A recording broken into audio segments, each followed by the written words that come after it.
মৰমৰ ছাত্ৰ-ছাত্ৰীসকল তোমালোক সকলোকে আমাৰ এই চেনেলটোলৈ পুনৰবাৰ স্বাগতম জনাইছো। আজিৰ এই ভিডিঅ'টি তোমালোকৰ বিজ্ঞানৰ প্ৰথমটো চেপ্টাৰৰ নাম কি আছিলে? অধ্যায়টোৰ নাম আছিলে শস্য উৎপাদন আৰু ব্যৱস্থাপনা। ঠিক আছে, এই যেটো অধ্যায় আছিল এই অধ্যায়টোৰ যিখিনি ইম্পৰ্টেন্ট হয় এইখিনি তোমালোকৰ বাবে লিখি আনিছো আৰু বুজাই দিবলৈ তোমালোক চেষ্টা কৰিম। ঠিক আছে, গতিকে তোমালোকে ভিডিঅ'টো মনোযোগেৰে একেলগে চাব লাগিব। পৰীক্ষাত যে তোমালোকৰ প্ৰশ্নসমূহ বনাই দিয়ে ইয়াৰ পৰাই তোমালোকৰ প্ৰশ্নসমূহ আহিব। ঠিক আছে, গতিকে মনোযোগেৰে তোমালোকে কি কৰিব লাগিব? ভিডিঅ'টো শেষলৈকে চাব লাগিব। এতিয়া চোৱা, প্ৰথমতে আমি জানো আহাচোন যে উদ্ভিদে নিজৰ আহাৰ নিজে প্ৰস্তুত কৰা যেটো প্ৰক্ৰিয়া তাক কি বুলি কোৱা হয়? তোমালোকে আগৰ ক্লাছতো পাইছিলা নহয়? তোমালোকে পাইছিলা যে উদ্ভিদে নিজৰ খাদ্য কি কৰিব পাৰে? নিজে প্ৰস্তুত কৰি ল'ব পাৰে। গতিকে উদ্ভিদে নিজৰ আহাৰ নিজে প্ৰস্তুত কৰিব পাৰে। সেউজীয়া উদ্ভিদে সালোক সংশ্লেষণ পদ্ধতিৰে নিজৰ আহাৰ নিজে প্ৰস্তুত কৰে। অৰ্থাৎ আমি মানুহবোৰে নিজৰ আহাৰ নিজে প্ৰস্তুত কৰিব নোৱাৰো। আমি খাদ্যৰ বাবে কৰিব লাগে আন প্ৰাণী অথবা উদ্ভিদৰ ওপৰত নিৰ্ভৰ কৰিব লাগে। উদ্ভিদৰ ক্ষেত্ৰত কিন্তু তেনেকুৱা নহয়। উদ্ভিদে কি কৰিব পাৰে? উদ্ভিদে নিজৰ খাদ্য নিজে প্ৰস্তুত কৰি ল'ব পাৰে। খাদ্যৰ বাবে উদ্ভিদে আনৰ ওপৰত নিৰ্ভৰ কৰিবলগীয়া নহয়। তো উদ্ভিদে খাদ্য প্ৰস্তুত কৰা যেটো প্ৰক্ৰিয়া সেই প্ৰক্ৰিয়াটো কি বুলি কোৱা হয়? সালোক সংশ্লেষণ প্ৰক্ৰিয়া বুলি কোৱা হয়। ঠিক আছে, সালোক সংশ্লেষণ প্ৰক্ৰিয়া কি হয় মই অলপমান চমুকৈ বুজাই দিছো। সালোক সংশ্লেষণ প্ৰক্ৰিয়াত উদ্ভিদে কি কৰে? শিপাৰ সহায়ত মাটিৰ পৰা পানী, খনিজ লৱণ আদিবোৰ শুহি লয় আৰু যেতিয়া সূৰ্যৰ পোহৰ পায় অৰ্থাৎ দিনৰ ভাগত সূৰ্যৰ পোহৰৰ উপস্থিত উদ্ভিদৰ পাতত উদ্ভিদে নিজৰ খাদ্য নিজে প্ৰস্তুত কৰি ল'ব পাৰে। আৰু খাদ্য প্ৰস্তুত কৰাৰ কাৰণে প্ৰয়োজন হয় আমি যে উশাহত লওঁ অক্সিজেন, হয়নে? আৰু নিশাহত কি এৰি দিওঁ? কাৰ্বন ডাই অক্সাইড গেছ এৰি দিওঁ। সেই কাৰ্বন ডাই অক্সাইড গেছ উদ্ভিদৰ প্ৰয়োজন হয় খাদ্য প্ৰস্তুত কৰাৰ সময়ত। আৰু খাদ্য প্ৰস্তুত কৰাৰ সময়ত কি উৎপন্ন হয়? অক্সিজেন গেছ উৎপন্ন হয়। সেই অক্সিজেন কিয় লাগে? আমি মানুহবোৰে কি কৰো? উশাহ লওঁতে ব্যৱহাৰ কৰো। সেইকাৰণে কয় গছ থাকিলেহে মানুহ থাকিব। মনত ৰাখিবা। নেক্সট চোৱা, কৃষি পদ্ধতিৰ বিষয়ে আমাক দিয়া আছিল কিতাপখনত। চোৱা, খ্ৰীষ্টপূৰ্ব 10,000 মানলৈকে মানুহে অঘৰী জীৱন যাপন কৰিছিল। তেওঁলোকে খাদ্য আৰু আশ্ৰয় বিচাৰি দল বান্ধি এঠাইৰ পৰা আন ঠাইলৈ ঘূৰি ফুৰিছিল। কেঁচা ফল-মূল, শাক-পাচলি আৰু চিকাৰ কৰি পোৱা প্ৰাণীকে আহাৰ হিচাপে গ্ৰহণ কৰিছিল। পাছলৈ লাহে লাহে তেওঁলোকে মাটি চহাবলৈ ল'লে আৰু ধান, ঘেঁহু আৰু অন্যান্য খাদ্য উৎপাদন কৰিবলৈ শিকিলে। এনেকৈ কৃষি ব্যৱস্থা গঢ় লৈ উঠিল। অৰ্থাৎ ইয়াত কি হৈছে চোৱা, আজি এতিয়াৰ মানুহে যেনেকে জানে যে খেতি বাতি কৰিব লাগে, হয়নে? নিৰ্দিষ্ট ঠাইত থাকি অৰ্থাৎ এটা ঠাইতে কি কৰে? মানুহে বসবাস কৰে, হয়? নিৰ্দিষ্টকৈ থাকি তাত কি কৰে? খেতি বাতি কৰে। তেনেকে আগৰ মানুহখিনিয়ে কিন্তু নাজানিছিল। ঠিক আছে, খ্ৰীষ্টপূৰ্ব 10,000 মানলৈকে মানুহে অঘৰী জীৱন যাপন কৰিছিল, হয়নে? তেওঁলোকে কি কৰিছিল? গছৰ খুৰুঙত, হয়নে? বা ভাল ঠাই বিচাৰি তেওঁলোকে কি কৰিছিল? থাকিছিল। আজিকালি যেনেকে মানুহৰ নিৰ্দিষ্ট ঘৰ আছে তেনেকুৱা আগৰ দিনত নাছিল। সেইকাৰণে কৈছিল অঘৰী জীৱন যাপন তেওঁলোকে কৰিছিল। আৰু তেওঁলোকে কি কৰিছিল? খাদ্য আৰু আশ্ৰয় বিচাৰি দল বান্ধি এঠাইৰ পৰা আন ঠাইলৈ ঘূৰি ফুৰিছিল। অৰ্থাৎ খাদ্য বিচাৰি অৰ্থাৎ জীৱ-জন্তু চিকাৰ কৰিছিল মানুহখিনি, হয়নে? কিন্তু অকলে যদি জীৱ-জন্তু চিকাৰ কৰিবলৈ যায় তেতিয়া বিপদৰ সম্ভাৱনা থাকে। সেইকাৰণে মানুহখিনি কি কৰিছিল? দল বান্ধি গৈছিল চিকাৰ কৰিবৰ কাৰণে, অথবা তেওঁলোকে কি কৰিছিল? খাদ্য বিচাৰি দল বান্ধি গৈছিল। ঠিক আছে, কেঁচা ফল-মূল, শাক-পাচলি আৰু চিকাৰ কৰি পোৱা প্ৰাণীকে তেওঁলোকে আহাৰ হিচাপে গ্ৰহণ কৰিছিল। আৰু লাহে লাহে তেওঁলোকে কি জনা হ'ল? তেওঁলোকে জনা হ'ল যে কেনেকে খেতি কৰিব লাগে। অৰ্থাৎ বীজৰ পৰা যে পুলি হয়, হয়নে? গুটিৰ পৰা যে পুলি হয় এইবোৰ জনা হওঁতে তেওঁলোকে কি কৰিবলৈ ল'লে? তেওঁলোকে মাটি চহাবলৈ লাহে লাহে শিকিলে। ঠিক আছে, আৰু তাৰ পিছত ধান, ঘেঁহু আদি অন্যান্য যিবোৰ খাদ্য শস্য আছে সেইবোৰ উৎপাদন কৰিবলৈ শিকিলে। এনেকৈ কি হ'ল? কৃষি ব্যৱস্থাটো গঢ় লৈ উঠিল। নেক্সট চোৱা, একে জাতৰ উদ্ভিদ সৰহকৈ একে ঠাইতে খেতি কৰিলে তাক শস্য বুলি কোৱা হয়। উদাহৰণস্বৰূপে ঘেঁহু শস্য বুলি ক'লে সেই পথাৰত ঘেঁহুৰে খেতি কৰা হৈছে বুলি বুজিব লাগিব। শস্য বুলি ক'লে কি বুজো? মানে মনত ৰাখিবা, শস্য কাক বোলে পৰীক্ষাত আহিব পাৰে। ঠিক আছে, একে জাতৰ উদ্ভিদ সৰহকৈ অৰ্থাৎ বেছিকৈ, বহুত বেছিকৈ যদি একে ঠাইতে খেতি কৰা হয় তেতিয়াহ'লে তাক কি বুলি কোৱা হয়? শস্য বুলি কোৱা হয়। যেনে ইয়াত এটা উদাহৰণ দিছে যে ঘেঁহু শস্য বুলি যদি কোৱা হয় সেই পথাৰত ঘেঁহুৰে খেতি কৰা হৈছে বুলি আমি বুজিব লাগিব। নেক্সট ওৱান, জলবায়ু অনুযায়ী দেশৰ বিভিন্ন অঞ্চলত ভিন ভিন শস্য উৎপাদন হয়। ইয়াৰ ভিন্নতা সত্ত্বেও বতৰ অনুযায়ী শস্য দুটা ভাগত ভগাব পাৰি। অৰ্থাৎ জলবায়ু অনুযায়ী চাবাচোন কিছুমান ঠাই যেনে আমাৰ অসমত কি বেছি ভাল হয়, ধান খেতি ভাল হয়, হয়নে? এনেকুৱা ধৰণে বিভিন্ন অঞ্চলত বিভিন্ন ধৰণৰ খাদ্য শস্য উৎপাদন হয়। কিহৰ কাৰণে বিভিন্ন অঞ্চলত বিভিন্ন ধৰণৰ খাদ্য শস্য উৎপাদন হয়? কাৰণ প্ৰত্যেক অঞ্চলৰে কি হয়, জলবায়ুৰ ভিন্নতা আছে, জলবায়ু বেলেগ বেলেগ হয়, হয়নে? গতিকে সেই ভিন্নতা থকা স্বত্তেও বতৰ অনুযায়ী শস্য কেইটা ভাগ কৰিছে? দুটা ভাগত ভাগ কৰিছে। গতিকে কুৱেশ্যন আহিব পাৰে যে বতৰ অনুযায়ী শস্য কেইটা ভাগ কৰিছে? তোমালোকে লিখিব লাগিব বতৰ অনুযায়ী শস্য দুটা ভাগত ভাগ কৰিছে। যদি সোধে সেই ভাগ কেইটা কি কি, তেতিয়াহ'লে লিখিব লাগিব এটা ভাগ হৈছে খাৰিফ শস্য আৰু আনটো হৈছে ৰবি শস্য। এতিয়া আমি জানো খাৰিফ শস্যনো কাক কয়, ঠিক আছে? আৰু পৰীক্ষাৰ বাবে বহুত বেছি ইম্পৰ্টেন্ট হয় খাৰিফ শস্য আৰু ৰবি শস্য। তোমালোকৰ এইখিনিৰ পৰা গ্যাৰান্টি দি কৈছো তোমালোকৰ কুৱেশ্যন পৰীক্ষাত আহিবই। গতিকে জানো আহাজত খাৰিফ শস্যনো কাক কয়? যে বাৰিষা কালত যি শস্য সিঁচা হয় সেই শস্যবিলাকক কি বুলি কোৱা হয়? খাৰিফ শস্য বুলি কোৱা হয়। ভাৰতবৰ্ষত সাধাৰণতে বাৰিষা কাল জুন মাহৰ পৰা ছেপ্টেম্বৰ মাহলৈকে থাকে। ধান, মাকৈ, ঠিক আছে, ইয়াত মাকৈ হৈ আছে, মাকৈ হ'ব লাগিছিলে, ধান, মাকৈ, সয়াবিন, বাদাম, কপাহ আদিবোৰ হৈছে খাৰিফ শস্য। তো খাৰিফ শস্য হয় বোলে বাৰিষা কালত যি শস্যৰ সিঁচা হয় বা যি শস্যৰ খেতি কৰা হয় সেই শস্যবিলাকে খাৰিফ শস্য বুলি কোৱা হয়। এতিয়া খাৰিফ শস্য কেতিয়াৰ পৰা কেতিয়ালৈকে হয়? সাধাৰণতে জুনৰ পৰা ছেপ্টেম্বৰ মাহলৈকে। আৰু খাৰিফ শস্যৰ উদাহৰণ দিব পাৰে, সুধিব পাৰে তলৰ কোনটো খাৰিফ শস্য, ঠিক আছে? অপচনত থাকিব ধান থাকিব আৰু বাকি বেলেগ অপচন দিয়া থাকিব, ঠিক আছে? তোমালোকে কি কৰিব লাগিব? ধানটো সিলেক্ট কৰি ল'ব লাগিব। গতিকে এনেকেও দিব পাৰে যে তলৰ কোনবোৰ খাৰিফ শস্য নহয়, ঠিক আছে? কোনবিধ খাৰিফ শস্য নহয়। ইয়াতে চোৱা ধান, মাকৈ, সয়াবিন দিলে, আন বেলেগ এবিধ নাম দি দিলে। এই যিবিধ খাৰিফ শস্য নহয় সেইবিধৰ নামটো আমি বিচাৰি উলিয়াব লাগিব, ঠিক আছে? মনত ৰাখিবা যে এইখিনি হৈছে খাৰিফ শস্য বা এয়া হৈছে খাৰিফ শস্যৰ উদাহৰণ। এতিয়া চাওঁ ৰবি শস্যনো কাক কয়? আৰু মই ৰিপিট কৰি গৈছো আৰু এবাৰ কৈছো তোমালোকক যে এইখিনিৰ পৰা তোমালোকৰ কুৱেশ্যন পৰীক্ষাত আহিবই, বহুত বেছি ইম্পৰ্টেন্ট হয়। তোমালোকে ইগনৰ নকৰিবা, এইখিনি ধুনীয়াকৈ তোমালোকে বুজি লোৱা আৰু মনত ৰাখিবলৈও চেষ্টা কৰিবা। ৰবি শস্য কয় শীতকালত উৎপাদিত শস্যকে ৰবি শস্য বুলি কোৱা হয়। সাধাৰণতে ৰবি শস্যৰ সময় অক্টোবৰৰ পৰা মাৰ্চ মাহলৈকে থাকে। ৰবি শস্যৰ উদাহৰণ হৈছে ঘেঁহু, বুট, মটৰ, সৰিয়হ আৰু তিচি। এইবোৰ হৈছে ৰবি শস্যৰ উদাহৰণ। আৰু অৰ্থাৎ এই শস্যবোৰ শীতকালত উৎপাদিত কৰা হয়, ঠিক আছে? চমুকৈ ক'ব গ'লে শীতকালত যিবোৰ শস্য উৎপাদন কৰা হয় সেই শস্যবোৰকে ৰবি শস্য বুলি কোৱা হয়। আৰু ভাৰতবৰ্ষত সাধাৰণতে অক্টোবৰ মাহৰ পৰা মাৰ্চ মাহলৈকে থাকে, ঠিক আছে? এইখিনি তোমালোকে মনত ৰাখিবা। আৰু চোৱা এইবোৰৰ বাহিৰেও গ্ৰীষ্মকালত বিভিন্ন অঞ্চলত মাহজাতীয় শস্য আৰু শাক পাচলিৰ খেতি কৰা হয়। আৰু ঠাই বিশেষে কি কৰা হয়? বিভিন্ন ধৰণৰ মাহজাতীয় শস্য, ঠিক আছে, যেনে মটৰ মাহ, বিভিন্ন ধৰণৰ মাহজাতীয় শস্য আছে বা বিভিন্ন ধৰণৰ শাক পাচলি আছে, সেইবোৰ খেতি কৰা হয়। এতিয়া চোৱা নেক্সট, ধান খেতিৰ বাবে প্ৰচুৰ পৰিমাণৰ পানীৰ প্ৰয়োজন হয়, সেইবাবে বাৰিষা কালত ধানৰ খেতি কৰা হয়। এতিয়া তোমালোকে নিশ্চয় জানা ধান খেতিত কি লাগে? প্ৰচুৰ পৰিমাণে পানী লাগে, হয়নে? সেইকাৰণে খেতিয়কসকলে কি কৰে? বাৰিষা কালত ধানৰ খেতি কৰে। কিহৰ কাৰণে? কাৰণ বাৰিষা কালত অত্যাধিক বৰষুণ হয়, পানীৰ কোনো ধৰণৰ অভাৱ নহয়, সেইবাবে বাৰিষা কালত ধানৰ খেতি কৰা হয়। নেক্সট চোৱা খেতি কৰাৰ পদ্ধতি বা কৃষি পদ্ধতিসমূহ, ঠিক আছে? প্ৰথমতে চোৱা 1 নম্বৰটো মাটি চহোৱা, হয়নে? এতিয়া চোৱা শস্য উৎপাদনৰ প্ৰথম কাম কি হয়? প্ৰথমতে আমি কি কৰিব লাগিব? মাটিখিনি ধুনীয়াকে চহাই ল'ব লাগিব। চহোৱা মানে মাটিখিনি কি কৰিব লাগে? কোমল কৰি ল'ব লাগে। কাৰণ কোমল মাটিত কি হয়? উদ্ভিদৰ শিপা অতি সহজতে তললৈ যাব পাৰে, ফলত কি হয়? এই উদ্ভিদ বা খেতিখিনি কি হয়? ভাল হয়। মাটি চহোৱাৰ পিছত কি কৰিব লাগে? বীজ সিঁচিব লাগে, হয়নে? বীজ সিঁচিব লাগে। আৰু বীজ কি হ'ব লাগে? উন্নত মানৰ বীজ হ'ব লাগিব।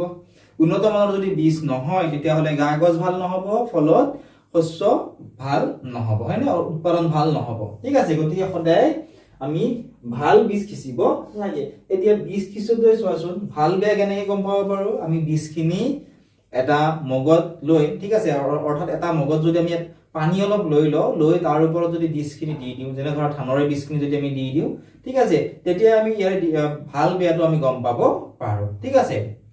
নেক্সট চোৱা জৈৱিক আৰু ৰাসায়নিক সাৰ প্ৰয়োগ কৰা। তাৰপিছত আমি কি কৰিব লাগিব? অকল মাটিখিনি চহাই বীজ সিঁচিলে নহ'ব, তাত আমি সাৰ প্ৰয়োগ কৰিব লাগিব, হয়নে? কি সাৰ প্ৰয়োগ কৰিব লাগিব? জৈৱিক অথবা ৰাসায়নিক সাৰ। জৈৱিক সাৰে কি কৰে? মাটিডৰা বহু দিনলৈ ভালে থাকে অৰ্থাৎ জৈৱিক সাৰ প্ৰয়োগ কৰিলে মাটিডৰাৰ উৰ্বৰতা শক্তি হ্ৰাস নাপায় কিন্তু যদি আমি ৰাসায়নিক সাৰ অত্যাধিক পৰিমাণে ব্যৱহাৰ কৰো শস্য ভাল হয় কিন্তু লাহে লাহে ইয়াৰ উৰ্বৰতা শক্তিটো কমি আহে নেক্সট ওয়ান পানী যোগানৰ ব্যৱস্থা কৰা অৰ্থাৎ জলসিঞ্চন এতিয়া চোৱা আমি ধান খেতি কৰো বা আন যিকোনো খেতি কৰো তাত কি লাগিব পানী লাগিব হয়নে তো পানী যদি নিদিও তেতিয়া হলে কি হ'ব মৰি যাব হয়নে অৰ্থাৎ মৰি যাব সেই কাৰণে কৰিব লাগিব পানী যোগানৰ ব্যৱস্থা আমি কৰিব লাগিব অৰ্থাৎ জলসিঞ্চনৰ ব্যৱস্থা কৰিব লাগিব 5 নম্বৰ চোৱা অপতৃণ আৰু ঘাঁহ বনৰ পৰা ৰক্ষা কৰা অপতৃণ মানে চোৱা যেতিয়া আমি ধৰা ধান খেতি কৰিলো বা আন কিবা খেতি কৰিলো তাত কিছুমান অলাগতিয়াল উদ্ভিদো গজে সেই অলাগতিয়াল উদ্ভিদখিনি কি বুলি কয় অপতৃণ বুলি কোৱা হয় যেনে চোৱা তুমি ধান খেতি কৰিলা হয়নে ধৰি লোৱা ধান খেতি কৰিলা ধান খেতিত আমি কি কৰো সাৰ দিও বা মাটিখিনি কোমল কৰো হয়নে চহাও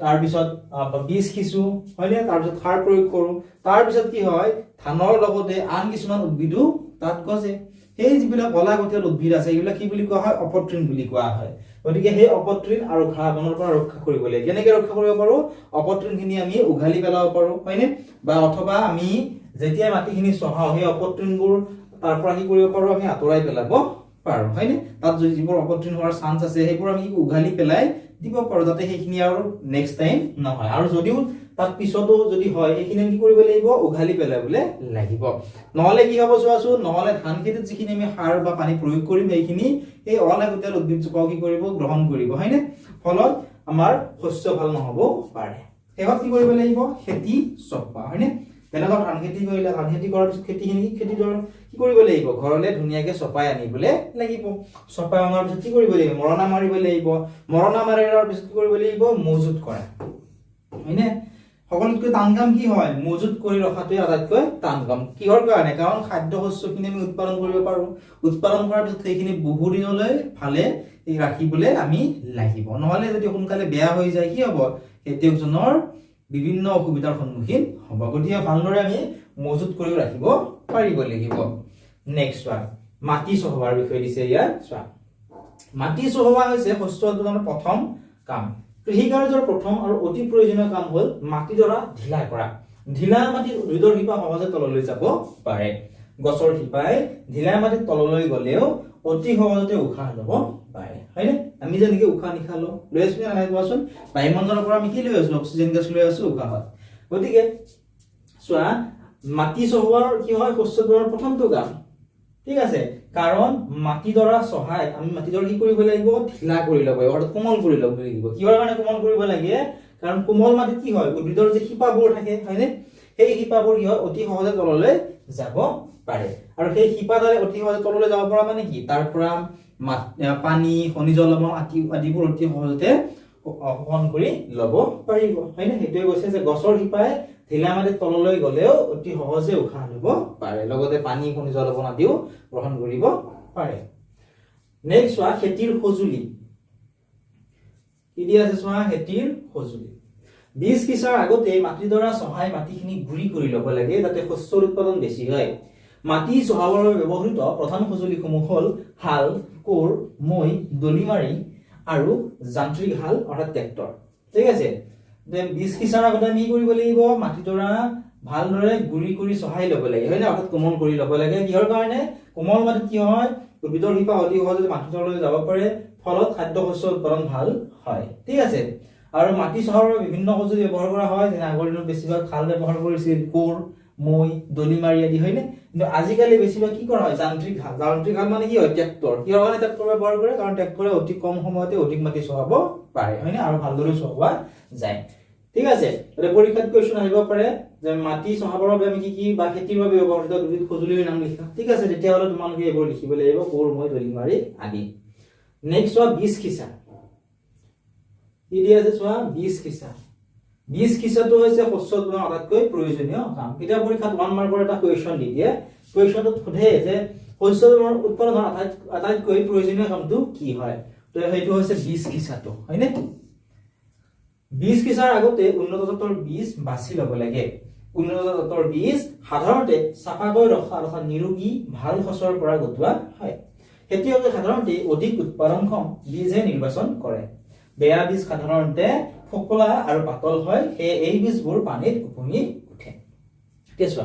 মাটিখিনি চহোৱাৰ পিছত আমি কি কৰিব লাগিব তাত আমি বীজ সিঁচিব লাগিব এটা চোৱা বীজ আমি যিকোনো বীজ সিঁচিলে নহয় হয়নে বীজ আমি কেনেকুৱা ধৰণৰ বীজ লাগিব আমাক উন্নত জাতৰ বীজ লাগিব কিহৰ কাৰণে উন্নত জাতৰ বীজ লাগে উন্নত জাতৰ বীজ হলে কি হয় আমাৰ যিখিনি তাৰ পৰা আমাৰ খাদ্য শস্য হ'ব এইখিনি বহুত বেছি ভাল হয় ঠিক আছে লগতে কি হ'ব লাগে নিৰোগী ভাল ফসল হ'ব লাগে ভাল ফসল হলেহে কি হয় তাৰ পৰা আমি ভাল ফসল অৰ্থাৎ শস্য আমি পাম ঠিক আছে খেতিয়কে সাধাৰণতে কেনেকুৱা ধৰণৰ বীজ নিৰ্বাচন কৰে অধিক উৎপাদনক্ষম যিটো বীজৰ পৰা অধিক উৎপাদন হ'ব পাৰে তেনেকুৱা ধৰণৰ বীজ খেতিয়কে নিৰ্বাচন কৰে আৰু মই লগাবলৈ তোমালোক কলো বেয়া বীজবোৰ আমি কেনেকৈ চাব পাৰো বীজবোৰ ভাল নে বেয়া আমি এটা বালটি বা এটা মগত আমি অলপমান পানী লৈ তাত যদি আমি বীজবোৰ পেলাই দিও ঠিক আছে যিবোৰ বেয়া বীজ থাকে ঠিক আছে বেয়া বীজবোৰ কেনেকুৱা হয় ফফলা আৰু কি হয় পাতল হয় যেহেতু ফফলা আৰু পাতল হয় পানীত দিয়াৰ লগে লগে এইখিনি কি হ'ব ওপৰত উপঙি থাকিব ঠিক আছে হেতুকে কৰিছে তেনেদৰে আমি গম পাব পাৰো যে এইখিনি বীজ কি হয় ভাল নে বেয়া যদি পানীত উপঙি থাকে তেতিয়া মানে বীজখিনি কি হয় ফফলা হয় আৰু পাতল হয় ঠিক আছে তোমালোকে চাবাচোন কেতিয়াবা অলপমান বীজ লবা লৈ এনেকে বালটি এটা লবা লৈ তাত অলপ পানী লবা লৈ বীজখিনি তাত দি দিবা দিলে তোমালোকে গম পাবা সেই বীজখিনি ভাল নে বেয়া ঠিক আছে নেক্সট জৈৱিক আৰু ৰাসায়নিক সাৰৰ প্ৰয়োগৰ বিষয়ে কিছু কথা দিছে চোৱা উদ্ভিদবোৰ সুস্থভাৱে ডাঙৰ হ'বৰ বাবে যিবোৰ পোষক দ্ৰব্য হিচাপে মাটিত প্ৰয়োগ কৰা হয় তাকে সাৰ বুলি কোৱা হয় সাৰ কেই প্ৰকাৰৰ সাৰ হৈছে দুই প্ৰকাৰৰ সেয়া কি এবিধ হৈছে জৈৱিক সাৰ আৰু আনবিধ হৈছে অজৈৱিক সাৰ অৰ্থাৎ ৰাসায়নিক সাৰ বুলি কোৱা পৰা ঠিক আছে তে উদ্ভিদবোৰ সুস্থভাৱে ডাঙৰ হ'বৰ বাবে অৰ্থাৎ চোৱা আমি মাটিডৰা চহালো হয়নে বীজ সিঁচিলো বীজ সিঁচাৰ পিছত উদ্ভিদৰ কি লাগিব ইয়াতকো খাদ্য লাগিব হয়নে খাদ্য এটা কেনেকৈ প্ৰস্তুত কৰিব পাৰিব খাদ্য উদ্ভিদে কেনেকৈ প্ৰস্তুত কৰে সালোক সংশ্লেষণ প্ৰক্ৰিয়াৰ জৰিয়তে সালোক সংশ্লেষণ প্ৰক্ৰিয়া কি আছিল উদ্ভিদে খাদ্য প্ৰস্তুত কৰা যিটো প্ৰক্ৰিয়া তাক সালোক সংশ্লেষণ প্ৰক্ৰিয়া বুলি কোৱা হয় সালোক সংশ্লেষণ প্ৰক্ৰিয়াত উদ্ভিদে কেনেকৈ খাদ্য প্ৰস্তুত কৰে উদ্ভিদৰ যি শিপা আছে শিপাৰ সহায়ত মাটিৰ পৰা কি কৰে পানী খনিজ লৱণ আদিবোৰ শুহি লয় হয়নে তাৰ পিছত সূৰ্যৰ পোহৰ পাব লাগিব সূৰ্যৰ পোহৰৰ উপস্থিতিত উদ্ভিদে বায়ুমণ্ডলৰ পৰা কি কৰে বায়ুমণ্ডলৰ পৰা কাৰ্বন ডাই অক্সাইড ব্যৱহাৰ কৰে আৰু ব্যৱহাৰ কৰি উদ্ভিদৰ পাতত খাদ্য প্ৰস্তুত কৰে ঠিক আছে সেই খাদ্য প্ৰস্তুত কৰিবৰ কাৰণে উদ্ভিদৰ কিহৰ প্ৰয়োজন হ'ব কিছুমান পোষক দ্ৰব্যৰ প্ৰয়োজন হয় সেইবাবে আমি তাক কি বুলি কওঁ সাৰ বুলি কওঁ অৰ্থাৎ সাৰ যিমানে আমি প্ৰয়োগ কৰোঁ খাদ্য শস্য সিমানে কি হয় বেছি ভাল হয় সেই সাৰ কি প্ৰকাৰ আছে দুই প্ৰকাৰৰ এবিধ হৈছে জৈৱিক সাৰ আৰু আনবিধ হৈছে ৰাসায়নিক সাৰ চোৱা লেঠাৰি নিচিকাকৈ খেতি কৰিলে মাটিডৰাৰ পোষক দ্ৰব্য কমি যায় তাৰ বাবে খেতিয়কে মাটিডৰাত জৈৱিক সাৰ প্ৰয়োগ কৰি পুনৰাই উৰ্বৰতা ঘূৰাই আনিব পাৰে এই মাটি ঘৰুৱা কৰা প্ৰক্ৰিয়া অনুপযুক্ত বা প্ৰয়োজনতকৈ কম পৰিমাণৰ সাৰৰ প্ৰয়োগে উদ্ভিদৰ শ্ৰীবৃদ্ধি ভাল নকৰে অৰ্থাৎ লেঠাৰি নিচিনাকৈ খেতি কৰা মানে কি ধৰি লোৱা ধান খেতি কৰিলে ধান খেতি কৰাৰ পিছতে আকৌ কি কৰিলে ধৰা বেহাৰৰ খেতি কৰিলে এনেকে মাটিডৰাত কি হয় এটাৰ পিছত আনবিধ খেতি কৰাকে লেঠাৰি নিচিনাকৈ খেতি কৰা বুলি কৈছে তো তেনেকুৱা ধৰণে খেতি কৰিলে কি হয় মাটিডৰাত যিটো পোষক দ্ৰব্য থাকে ঠিক আছে পোষক দ্ৰব্য অৰ্থাৎ সাৰবোৰ কি হৈ যায় কমি আহে হয়নে খনিজ লৱণ সাৰ আদিবোৰ কি হয় তাত কমি আহে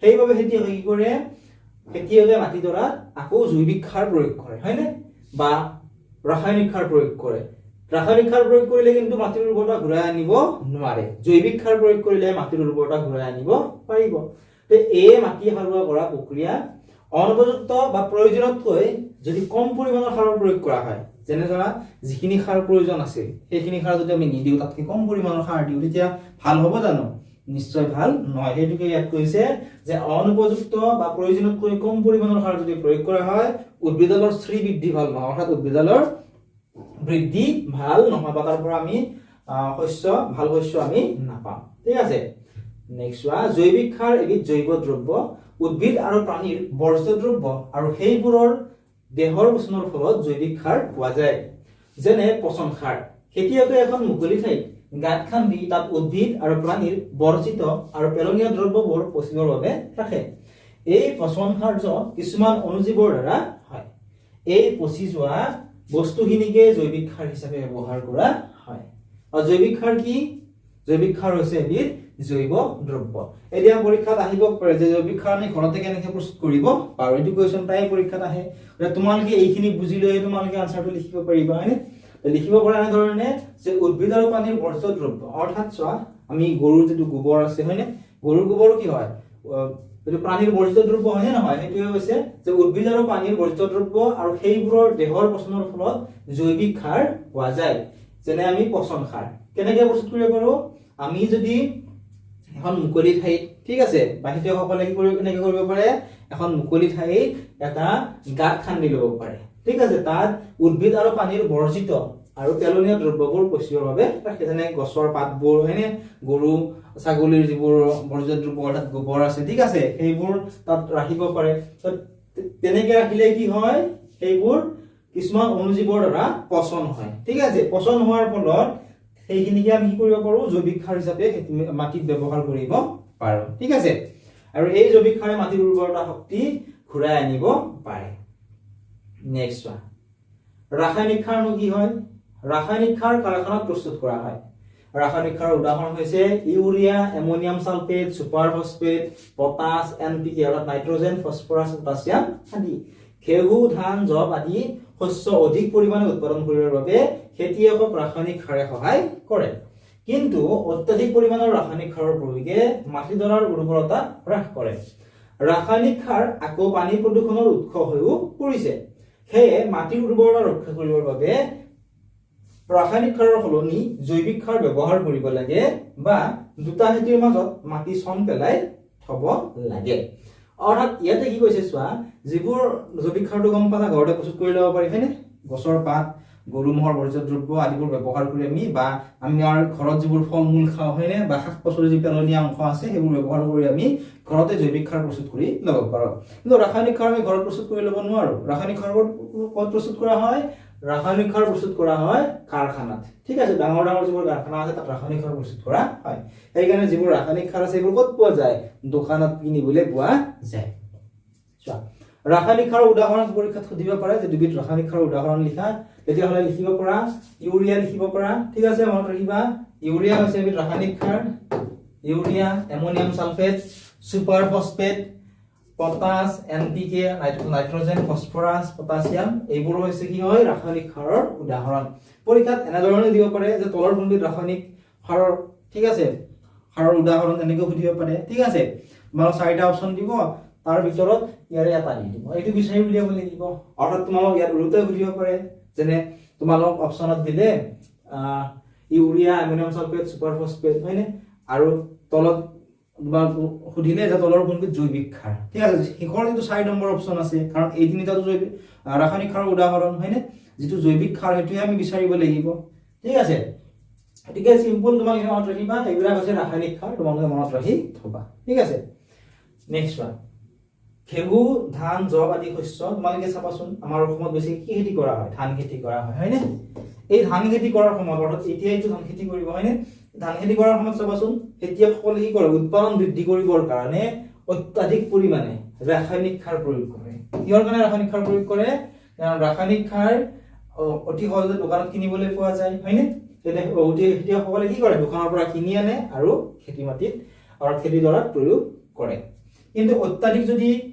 ৰাসায়নিক সাৰ প্ৰয়োগ কৰা হয় তেতিয়াহ'লে কি হয় মাটিডৰাৰ যিটো উৰ্বৰতা শক্তি আছে সেইটো কি হয় হ্ৰাস পাই আহে অৰ্থাৎ লাহে লাহে সেই মাটিখিনিত ৰাসায়নিক সাৰ প্ৰয়োগ কৰিলেও খাদ্য শস্য ভাল নহয় ঠিক আছে ৰাসায়নিক সাৰ আকৌ পানী প্ৰদূষণৰ উৎস হৈ পৰিছে বুলি কৈছে কিহৰ কাৰণে পানী প্ৰদূষণৰ উৎস হৈছে বুলি কৈছে চোৱা যেতিয়া ৰাসায়নিক সাৰ আমি ধৰা ধান খেতিত প্ৰয়োগ কৰোঁ ধান খেতিৰ কাৰণে কি লাগে অত্যাধিক পৰিমাণে পানী লাগে অৰ্থাৎ বাৰিষা কালত ধান খেতি কৰা হয় গতিকে যেতিয়া আমি সাৰখিনি প্ৰয়োগ কৰিম সাৰখিনি ক'ত পৰিব পানীত পৰিব হয়নে পানীত পৰাৰ ফলত কি হ'ব পানীখিনিও প্ৰদূষণ হ'ব হয়নে আৰু সেই পানীটো ক'লৈকে বৈ যায় কোনো ধৰণৰ হিচাপ নাই কৰবাৰ খালত পৰে হয়নে পথাৰত বিভিন্ন ঠাইলৈ সেই পানী গুচি যায় ফলত কি হয় এই পানী প্ৰদূষণৰ উৎস হৈ পৰিছে বুলি ইয়াতে গৈছে গতিকে এইকাৰণে চাবাচোন বেছিভাগ কি হয় আমাৰ যেতিয়া পথাৰত আমি নামো আমাৰ গা বা ভৰি আদিবোৰ কি হয় খজুৱাই ইও এটা হৈছে মেইন কাৰণ এই সাৰবোৰ ঠিক আছে সেইটোৱে কৈছে ৰাসায়নিক সাৰ আকৌ পানী প্ৰদূষণৰ উৎস হৈও পৰিছে সেয়ে মাটিৰ উৰ্বৰতা ৰক্ষা কৰিবৰ বাবে ৰাসায়নিক সাৰৰ সলনি জৈৱিক সাৰ ব্যৱহাৰ কৰিব লাগে বা দুটা খেতিৰ মাজত মাটি চন পেলাই থব লাগে গতিকে সেইকাৰণে কি কৈছে আমি যিমান পাৰো ৰাসায়নিক সাৰৰ সলনি জৈৱিক সাৰ ব্যৱহাৰ কৰিব লাগে। জৈৱিক সাৰে কি কৰে মাটিৰ উৰ্বৰতা শক্তি ধৰি ৰাখে, ৰাসায়নিক সাৰে কিন্তু মাটিৰ উৰ্বৰতা শক্তি ধৰি ৰাখিব নোৱাৰে। আৰু যদিহে বেছি জৈৱিক সাৰ আমি ব্যৱহাৰ কৰিব নোৱাৰো তেতিয়াহ'লে কি কৰিব লাগে দুটা খেতিৰ মাজত অৰ্থাৎ ধান খেতি কৰিলো, ধান খেতিৰ পিছতে আমি বেলেগ খেতি কৰিব নালাগে। ঠিক আছে, তেনেকৈ মাটি চন পেলাইও অৰ্থাৎ মাটিখিনি খালি থৈ দিওঁ। ঠিক আছে, খেতি নকৰি এটা অলপ মানে একেৰাহে খেতি নকৰি যদি আমি অলপমান চন পেলাই থৈ দিওঁ বা অলপমান গেপ দি থৈ দিওঁ তেতিয়াহ'লে মাটিৰ উৰ্বৰতা শক্তি আগৰ অৱস্থালৈ বহু পৰিমাণে ঘূৰি আহে। নেক্সট, ৰাইজোবিয়াম বেক্টেৰিয়া মাহজাতীয় উদ্ভিদৰ শিপাৰ টেমুনা আকৃতিত পোৱা যায়। ইহঁতে বায়বীয় নাইট্ৰজেন যৌগীকৰণ কৰিব পাৰে। এইটো বহুত বেছি ইম্পৰ্টেণ্ট বুলি কিহৰ কাৰণে লিখি দিছো চোৱা, পৰীক্ষাত প্ৰায় কুৱেশ্যন আহি থাকে। কেনেকৈ আহিব চোৱা, পৰীক্ষাত আহিব যে মাহজাতীয় উদ্ভিদৰ টেমুনাত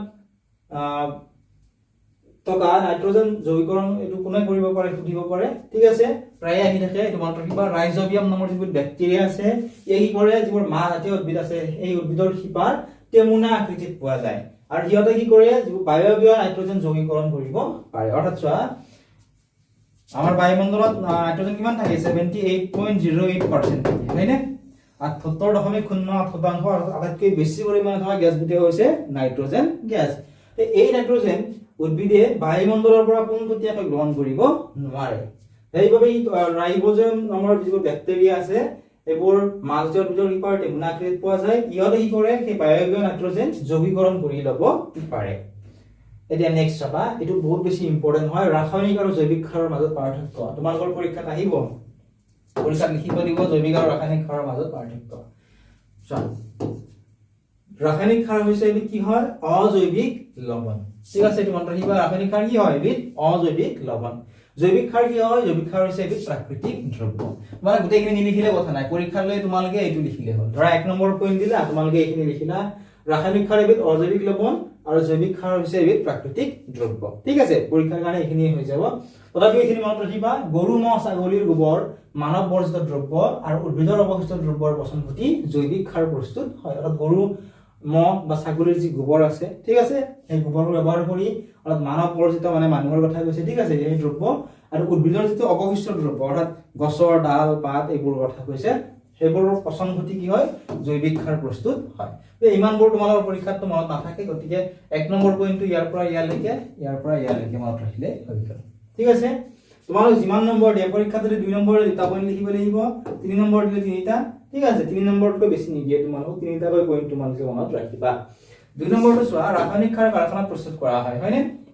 মই লগতে তোমালোকক ক'লো জৈৱিক সাৰ আমি ঘৰতে প্ৰস্তুত কৰি ল'ব পাৰো আৰু ৰাসায়নিক সাৰবোৰ প্ৰস্তুত কৰা হয় ডাঙৰ ডাঙৰ কাৰখানাবোৰত প্ৰস্তুত কৰা লোৱা হয়। এইটো তোমালোকে পথাৰত নিলিখি ঘৰত বুলিও লিখিব পাৰা, কোনো কথা নাই। ঠিক আছে, 3 নম্বৰটো চোৱা, ৰাসায়নিক সাৰে মাটিত হিউমাছ যোগান ধৰিব নোৱাৰে। ঠিক আছে, জৈৱিক সাৰে কিন্তু মাটিত প্ৰচুৰ পৰিমাণে হিউমাছৰ যোগান ধৰিব পাৰে। এইটো হৈছে ইয়াৰে পাৰ্থক্য, হয়নে? ৰাসায়নিক সাৰে কি কৰিব নোৱাৰে, মাটিত হিউমাছৰ যোগান ধৰিব নোৱাৰে। সেইকাৰণে ৰাসায়নিক সাৰ বেছি আমি ব্যৱহাৰ কৰিব নালাগে। জৈৱিক সাৰ যিমান পাৰো আমি ব্যৱহাৰ কৰিব লাগে, কাৰণ জৈৱিক সাৰে প্ৰচুৰ পৰিমাণে হিউমাছৰ যোগান ধৰিব পাৰে। 4 নম্বৰ পইণ্টটো কি দিছে চোৱা, ৰাসায়নিক সাৰে উদ্ভিদৰ পোষক দ্ৰব্য নাইট্ৰজেন ফসফৰাছ পটাছিয়াম আদি প্ৰচুৰ পৰিমাণে যোগান ধৰিব পাৰে। এইবোৰে প্ৰচুৰ পৰিমাণে যোগান ধৰিব পাৰে। জৈৱিক সাৰত উদ্ভিদৰ প্ৰয়োজনীয় পোষক দ্ৰব্য তুলনামূলকভাৱে কম থাকে। তুলনামূলকভাৱে মানে কি কৈছে, ইয়াতকৈ ৰাসায়নিক সাৰৰ তুলনাত জৈৱিক সাৰত এই যিবোৰ পোষক দ্ৰব্য আছে নাইট্ৰজেন ফসফৰাছ পটাছিয়াম এইবোৰ তুলনামূলকভাৱে কম থাকে। সেইকাৰণে খেতিয়কসকলৰ ৰাসায়নিক সাৰ বেছি পছন্দৰ। ঠিক আছে, কাৰণ ইয়াত নাইট্ৰজেন ফসফৰাছ পটাছিয়াম আদি প্ৰচুৰ পৰিমাণে থাকে, কিন্তু এইবোৰ ব্যৱহাৰ কৰিলে কি হয় মাটিৰ উৰ্বৰতা শক্তি লাহে লাহে হ্ৰাস পাই আহে।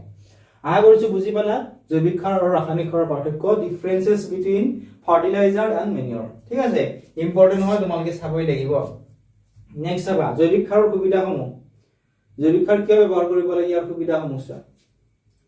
জৈৱিক সাৰ ৰাসায়নিক সাৰতকৈ বেছি উৎকৃষ্ট, অৰ্থাৎ বহুত বেছি ভাল। কাৰণটো আমাক দিছে কি, প্ৰথম কাৰণটো চোৱাচোন কি দিছে। প্ৰথম কাৰণটো আমাক দিছিল যে ই মাটিৰ পানী ধাৰণ ক্ষমতাটো বৃদ্ধি কৰে, হয়নে? মাটিৰ যেতিয়া পানী ধাৰণ ক্ষমতা বৃদ্ধি হয় তেতিয়া কি হয়, উদ্ভিদতো পানীৰ প্ৰয়োজন হয়। তো মাটিৰ পানী ধাৰণ ক্ষমতাটো যেতিয়া বেছি থাকে তেতিয়া কি হয়, উদ্ভিদৰ শ্ৰীবৃদ্ধি ভাল হয়, অৰ্থাৎ উদ্ভিদজোপা ভাল হয়। নেক্সট চোৱা, ই মাটি ৰন্ধযুক্ত কৰি তোলে, ফলত বায়ুৰ চলাচল সুচল হয় জৈৱিক সাৰে কি কৰে মাটিত ৰন্ধযুক্ত কৰি তোলে ইয়াৰ ফলত কি হয় তাত বায়ুৰ চলাচলটো সুচল হয় বায়ুৰ চলাচল অতি সহজতে কৰিব পাৰে এই এটা সুবিধা নেক্সট ই উপকাৰী অণুজীৱৰ প্ৰচুৰ পৰিমাণে বৃদ্ধিত সহায় কৰে চোৱা তোমালোকৰ দ্বিতীয় পাঠটো আছিল অণুজীৱ মিত্ৰ আৰু শত্ৰু হয়নে তাত তোমালোকে মই তোমালোকক সেইটো চেপ্টাৰত ধুনীয়াকে বুজাই দিছিলো তোমালোকে চাবা তাত মই কৈছিলো যে অণুজীৱ দুটা থাকে মিত্ৰ অণুজীৱ থাকে আৰু শত্ৰু অণুজীৱ অৰ্থাৎ উপকাৰী অণুজীৱ থাকে অপকাৰী অণুজীৱ থাকে গতিকে এই যদি আমি জৈৱিক সাৰ প্ৰয়োগ কৰো জৈৱিক সাৰে যিবোৰ উপকাৰী অণুজীৱ আছে সেইবোৰৰ পৰিমাণ বৃদ্ধি কৰাত সহায় কৰে নেক্সট ই মাটিৰ গুণাগুণ বৃদ্ধিটো সহায় কৰে এই কাৰণে আমি যিমান পাৰো জৈৱিক সাৰ ব্যৱহাৰ কৰিব লাগে পৰীক্ষাত আহিব পাৰে জৈৱিক সাৰৰ ব্যৱহাৰৰ সুবিধাসমূহ লিখিবলৈ তিনিটা পইণ্ট তোমালোকে মনত ৰাখি থব লাগিব ঠিক আছে নেক্সট জলসিঞ্চনৰ বিষয়ে কিছু কথা দিছে সময়ত বিভিন্ন ব্যৱধানত শস্যৰ পথাৰত পানী যোগান ধৰাকে জলসিঞ্চন বুলি কোৱা হয় জলসিঞ্চনৰ উৎসসমূহ হ'ল নাদ বা কুঁৱা দমকল পুখুৰী হ্ৰদ নদী বান্ধ আৰু নলা কি কৈছে চোৱা সময়ত বিভিন্ন ব্যৱধানত শস্যৰ পথাৰত পানী যোগান ধৰাকে জলসিঞ্চন বুলি কোৱা হয় অৰ্থাৎ চোৱা আমি কি কৰিব লাগে প্ৰথমতে মাটিডৰা ধুনীয়াকৈ চহাব লাগে তাৰপিছত বীজ সিঁচিব লাগে হয়নে বীজ সিঁচাৰ পিছত কি হয় আমাৰ তাত কি কৰিব লাগিব পানীৰ যোগান ধৰিব লাগিব দে কৈছে যে বিভিন্ন ব্যৱধানত শস্যৰ পথাৰত পানী যোগান ধৰা যিটো প্ৰক্ৰিয়া তাকে কি কয় জলসিঞ্চন বুলি কোৱা হয় জলসিঞ্চনৰ উৎসসমূহ কি হয় বা ক'ৰ পৰা আমি খেতিত পানী দিব পাৰো চোৱা কিহৰ পৰা দিব পাৰো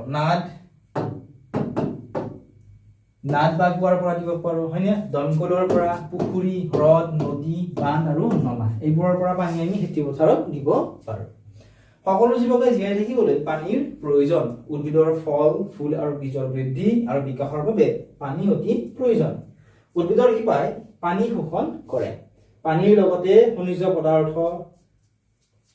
জৈৱিক আৰু ৰাসায়নিক সাৰো শোষণ কৰে উদ্ভিদৰ দেহত প্ৰায় 90% পানী থাকে কি কৈছে চোৱা আমাক যেনেকে হয়নে আমি পানী নাখালে জীয়াই থাকিব পাৰিম জানো পানী নহলে আমি জীয়াই থাকিব নোৱাৰো অক্সিজেন নহলে জীয়াই থাকিব নোৱাৰো হয়নে গতিকে চোৱা একেধৰণে উদ্ভিদকো কি হয় পানীৰ প্ৰয়োজন হয় উদ্ভিদৰ যিবোৰ ফল হয় ফলৰ ফুল ঠিক আছে বীজ এইবোৰৰ বৃদ্ধি হ'বৰ বাবে বা উদ্ভিদৰ বিকাশ হ'বৰ কাৰণে ডাঙৰ হ'বৰ কাৰণে পানী বহুত বেছি ইম্পৰ্টেন্ট হয় পানী যদি নাপায় কি হয় এটা সময়ত মৰহি যায় চাবাচোন বহুত দিন যেতিয়া ৰ'দ দিয়ে হয়নে যিবোৰ উদ্ভিদৰ শিপা একেবাৰে ছুটি হয় সেইবোৰ অতি সহজতে মৰহি যায় কিহৰ কাৰণে কাৰণ পানী নাপায় ঠিক আছে সেইকাৰণে আমি গৰম দিনত কি কৰিব লাগে গছৰ গুৰিত আমি কি কৰিব লাগে সঘনাই পানী দিব লাগে পানীৰ লগতে খনিজ পদাৰ্থ জৈৱিক আৰু ৰাসায়নিক সাৰ শোষণ কৰে উদ্ভিদৰ দেহত প্ৰায় 90% পানী থাকে এতিয়া চোৱা গছৰ যিবোৰ শিপা আছে শিপাই পানী শোষণ কৰে জানো নকৰে শিপা কি কৰে পানীৰ লগতে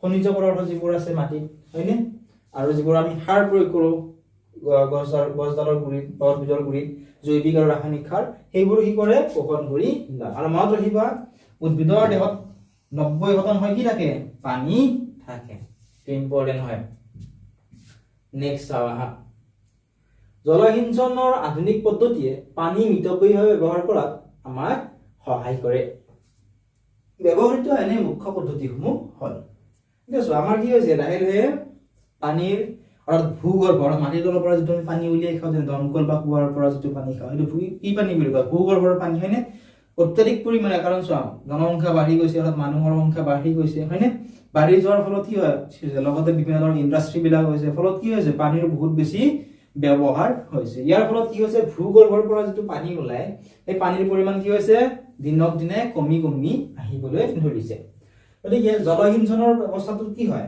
আগতে যেতিয়া জলসিঞ্চনৰ ব্যৱস্থা কৰা হৈছিল তেতিয়া তাত যিমান পানী লাগে সিমানে ব্যৱহাৰ কৰা হৈছিল ফলত বহুতো পানী কি হৈছিল অপচয় হৈছিল জলসিঞ্চনৰ এতিয়া যেটো আধুনিক পদ্ধতি ওলাইছে আধুনিক পদ্ধতি কি কৰে পানী মিতব্যয়ীভাৱে অৰ্থাৎ যিখিনি প্ৰয়োজন সেইখিনিয়ে ব্যৱহাৰ কৰাত আমাক সহায় কৰে আগৰ নিচিনা পানীৰ অপচয় নহয় দুটা পদ্ধতি বিশেষ হোৱা এটা পদ্ধতি ইয়াতে লিখিছো মই পানী ছটিয়া ব্যৱস্থাৰ বিষয়ে পানী ছটিয়া ব্যৱস্থাটো কি হয় চাও আহাচোন চোৱা পানী ছটিওৱা ব্যৱস্থা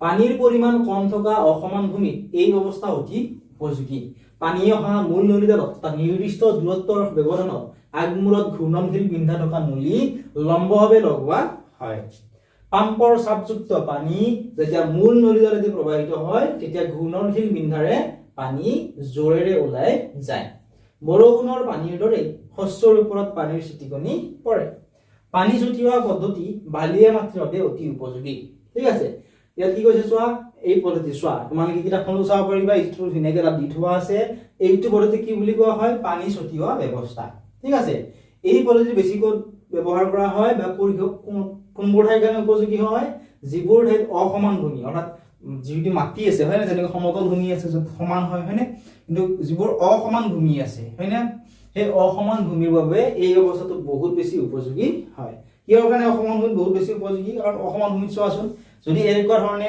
চোৱা ভূমি মাটিখিনি ধৰা এনেকুৱা ধৰণৰ হয়নে ইয়াত যদি আমি পানী দিওঁ অতি সোনকালে পানীখিনি কলৈ বৈ যাব তললৈকে বৈ যাব গতিকে চোৱা পানী অহা মূল নলীডালত এটা নিৰ্দিষ্ট দূৰত্বৰ ব্যৱধানত আগমূৰত ঘূৰ্ণনশীল বিন্ধা থকা নলী লম্বভাৱে লগোৱা হয় ইয়াত চোৱাচোন ঘূৰ্ণনশীল বিন্ধা থকা নলী ইয়াতে কি কৰা হৈছে লম্বভাৱে লগোৱা হৈছে চোৱাচোন এইবোৰ চোৱা এনেকুৱা ধৰণে দি থোৱা আছে চোৱা তোমাৰ কিতাপখনত চালে আৰু ভালদৰে দেখিবলৈ পাবা এনেকুৱা ধৰণে দি থোৱা আছে ঠিক আছে এনেকুৱা ধৰণে ঠিক আছে